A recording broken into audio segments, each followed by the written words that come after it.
Hi friends, সবাই কেমন আছো? আমার এক নতুন মিনি ব্লগে সবাইকে ওয়েলকাম। ছিল আমার বেটুর ভ্যাকসিন, তাই 11টার দিকে ডেকেছিল ওখানে সেন্টারে, তাই 11টার সময় বেটুকে রেডি করে দিয়ে মায়ের কোলে দিয়ে দিয়েছিলাম। মা আর আমি গিয়েছিলাম।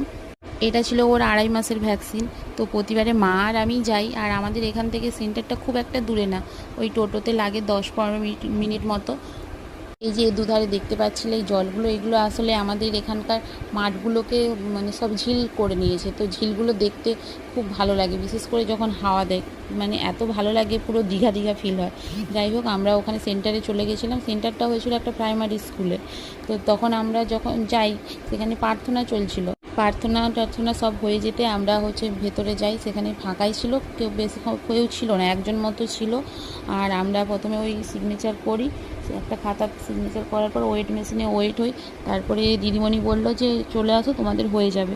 তো বেটুকে মুখে প্রথমে ওষুধ দিয়েছিল, ওষুধটা খাচ্ছিল, খুব একটা প্রবলেম হয়নি। ও ওষুধ খেতে মানে বেশ ভালোই লাগছিল ওর মনে হচ্ছে।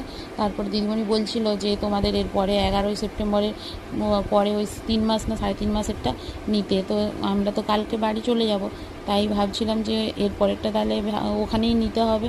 যাই হোক, বা এখানে এলে এখানে নেব। আর আমার বেটুকে ইঞ্জেকশান দেওয়ার সময় খুব একটা কাঁদে না ও।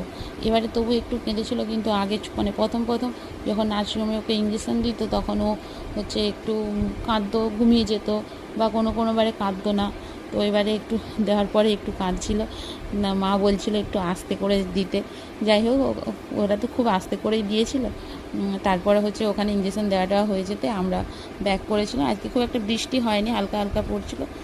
ঘর এসে ওর খুব একটা লাগেনি মনে হচ্ছে, বাবা ঘুমিয়ে যাচ্ছিল। জ্বর আসেনি এখনো। সবাই ভালো থাকে।